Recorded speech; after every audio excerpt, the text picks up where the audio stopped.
업을 바꿔보려고 첫 직장 그만두고 동업으로 크게 벌리려다가 사기도 맞아보고. 아이고. 네, 쥐약 교대 근무 생산직 말단으로 들어가서 다시 처음부터 시작을 했어요. 누군가의 배신으로. 그렇죠. 돈 다 날렸으니까. 그때 만약에 마음 안 잡고 사기당한 돈 찾겠다고 나섰으면 아마 처자식 다 굶어 죽었을 거예요. 선생님 사모님도 계셨고. 네, 당연히. 그럼요. 애도 셋 네. 있었으니까. 아이가 셋이에요? 예. 물불 가릴 처지가 아니었어요. 아, 맞네요. 생산직에 가야겠네. 우리가 도와준 부분이라고 네. 생각을 크게 하는 게 저는 맞다고 생각을 좀 갖고 있어요. 수업 때 이런 취지의 말씀을 교육 때 해주셨잖아요. 아, 그랬나요? 문자 메시지에 그런 것도 다 녹여서 보냈었죠. 네, 두세 차례 문자 음. 주고받으면서 지금 말씀하신 그런 내용 부드럽게 해서 훌륭하십니다. 배운 대로 했을 뿐입니다.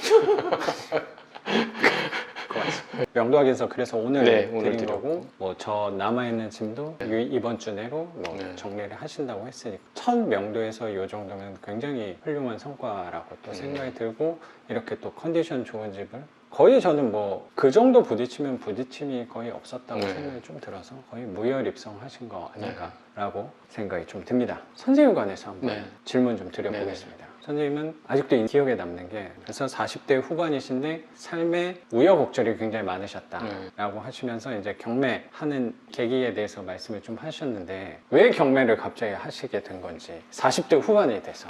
갑자기는 아니고요. 아, 그래요? 사회 초년생 때부터 이것저것 기웃기웃은 많이 한 것 같아요. 뭘 해보지? 네. 그러니까 현실에 만족하지 않고 이거 해볼까 저거 해볼까 그러다가도 아무것도 모르면서 경매장도 가보고. 아, 그래요? 그냥 무턱대고 수업 때 얘기 드렸듯이 어느 네네. 할아버지가 반지하 빌라를 몇 채를 천몇백에 막 가져가시는 걸 보고 와. 네네. 그게 와. 한 언제쯤? 제 나이 30. 10년, 20년 뭐 20년 가까이 가까이 된 전이죠. 그때는 경매가 뭐 지금처럼 많이 알려지지 않았을 때. 그러니까 온라인이라는 게 거의 없을 때니까. 맞네요, 맞네요. 예. 기웃기웃하고 살면서 우여곡절 있을 때마다 한 번씩 경매가 계속 머릿속에 떠오르는데 어떻게 해야 될지를 첫째 잘 모르겠더라고요. 그래서 항상 그냥 머릿속에만 있는. 경매 입찰장도 한번 막 네네. 가보시고 하긴 했는데, 그때는 이렇게 입찰을 좀 못 하셨어요. 못 마음속에는 했죠, 전혀. 있었는데. 네. 그럼 그동안은 다른 쪽으로 투자업에 대해서도 업을 바꿔보려고 첫 직장 그만두고 사업도 원래 좀 사업이라고 하기보다는 그냥 장사죠. 장사도 해보고 동업으로 크게 벌리려다가 네네. 그건 사업 쪽으로 좀 크게 벌리려다가 사기도 맞아보고. 아이고. 네, 진짜 그 쥐약 교대 근무 생산직 말단으로 들어가서 다시 아. 처음부터 시작을 했어요. 마음고생을 좀 하셨겠어요. 와, 누군가의 배신으로. 그렇죠. 돈 다 날렸으니까. 그때 마음을 다시 잡고서. 그때 만약에 마음 안 잡고 사기당한 돈 찾겠다고 나섰으면 아마 처자식 다 굶어 죽었을 거예요. 선생님 사모님도 계셨고. 네, 당연히. 그럼요. 애도 네. 셋 있었으니까. 아이가 셋이에요? 예. 물불 가릴 처지가 아, 맞네요. 아니었어요. 생산직에 가야겠네. 나- 그거라도 어딘가라는 생각. 그러니까 주야 교대 근무라도 뛰어서 잔업 1시간이라도 더 해서 먹여 살리는 그 생각밖에 없었어요. 마음 불편한 건 둘째치고 몸이 힘들더라도. 네. 그런 거를 생각하는 게 사칠 수도 있겠다는 생각도 뭐 조심스럽게 네, 드네요. 그럼요. 30대. 30대 후반이었죠. 아, 딱 제 나이네. 네. 또 마음이 또 안 좋네요. 네, 선생님. 그때는 진짜 깜깜했죠. 첫째는 제 몸 힘든 건 둘째치고 처자식은 너무 미안한 거예요. 저 혼자 뭐 좋은 차 끌겠다고 한 것도 아니고 네, 다 같이 여유 있지는 않더라도 돈 걱정 안 하고 살고 싶어서 했는데 이게 저로 인해 이제 처자식이 고생을 하니까 그때는 아무 생각 없었던 것 같아요. 그냥. 나는 힘들어도 그럼요. 내 가족들은 좀 덜 영향을 그렇죠. 받게 하려고. 작가님도 그러시겠지만 솔직해서 나 혼자면 그렇죠. 뭐 하루 세끼 뭐 컵라면을 먹든 뭐 빵을 그렇죠. 먹든 뭐 그건 할 수 있잖아요. 그럼 저도 이제 이거 안 해요. 네.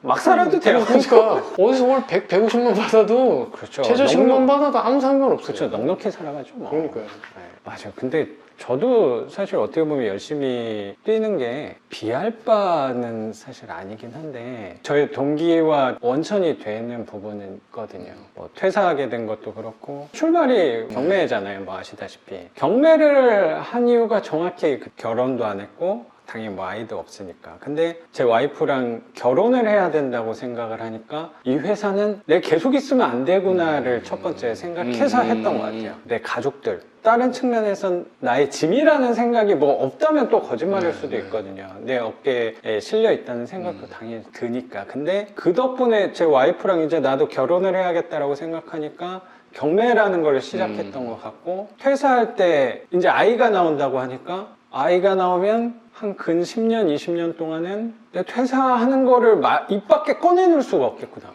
그렇잖아요. 그렇죠. 근데 나는 이제 20년 동안은 가족들을 위해서 살아야겠구나. 그런 두려움이니까 아이 덕분에 용기를 낼 수 있었다는 생각이 들어서 그들 덕분에 저의 삶도 좀 바뀔 수 있고 어쩌면 더 넉넉하게 살아갈 수 있다는 생각이 들거든요. 선생님이 어쩌면 지금 숨 쉬고 있게 하는 그렇죠. 원동력도 네, 분명히 소중한 존재라고 또 그럼요. 생각이 드네요. 네. 네. 그래서 한 30대 후반 때 후반에 그렇게 좀 예, 말단 생산직으로 들어가서 네. 열심히만 일했던 것 같아요, 그냥. 그래서 한 10년 동안 그래도 자리 잘 잡고 관리자 돼서 그러시구나. 내 욕심 다 내려놓고 네네. 그래 여기서 정년까지 그냥 쭉 가자. 나름 만족하고 음. 회사 나가는 게 즐거웠어요. 저. 진짜 즐거웠어요. 아침에 일어나면서 아, 나가기 싫다 이런 생각 해본 적이 없는 것 같아요. 근데 그러다가 10년 만에 이 배신감에 치를 떨면서 예. 그건 어떤 거예요? 관리자가 되면 내 밑에로만 직원이만 20몇 명이 있다 보니까 네네. 내가 직접 해야 될 일인 것 같은 경우에는 밤을 새건 부당하건 그냥 했었거든요. 네, 할 수 있고 어, 내가 뭐 좀 참지 뭐. 근데 이게 네. 관리자가 돼서 그거를 이제 내가 안 하고 직원들이 해야 될 때는 네네. 이 얘기가 달라지는 거예요. 어, 내가 쟤네 윗사람인데 네네. 부당한 거를 내가 하면 그냥 하겠는데 네네네. 얘네들한테 시키질 못하겠는 거예요 이제. 이건 윗사람으로서 나이 먹은 사람으로서 이게 조금씩 이제 부딪힘이 오는 거죠 이제. 내면적으로. 아니요. 아, 실제로. 선생님이 중간 네. 역할을 하는 네. 거니까 아래 직원들한테 위에서 내려온 거를 하다를 해야 되는데 네. 내가 생각할 때 좀 불합리한 그렇죠. 부분들까지 시켜야 네. 되니까. 밑에 직원한테는 야 이거 좀 하자 그러지 말고 하자 해야 네네. 된다. 위쪽 가서는 싸우는 거죠. 이렇게 하면 애들 다 지치고 다 사표 내고 나갈 건데 뭐 어떻게 할 거냐 네네네. 이렇게 싸우는 게 좀 되다 보니까 내가 맡은 부서를 막 저한테 얘기도 없이 통째로 아이고. 딴 부서 줘버리더라고. 그럼 이거는 무슨 사인인지는 그렇죠. 직장생활 오래 한 사람은 알잖아요. 그렇죠. 내가 여기 이게 이거 굉장히 자존심 불편한. 그러니까 제가 그렇게 직원을 할 수 있었던 것도 10년 동안 제가 열심히 해온 프라이드가 있어서 네. 아 이건 내 진심을 알겠지 내 이 말의 의미가 뭔지 알겠지 네네. 이 할 졌다- 자격이 나는 네, 된다고 생각이. 네, 생각을 했는데 아니 어떤 느낌인지 저 알 것 같아요. 근데 이게 또 오너는 또 생각이 다른 것 그렇죠. 같아요. 숫자로 약간 그렇죠. 판단하는 게 네. 클 것 같아요. 어떻게 보면 제가 직장 생활 하는 데서 철이 없었던 거지. 정의감이 많이 크셨.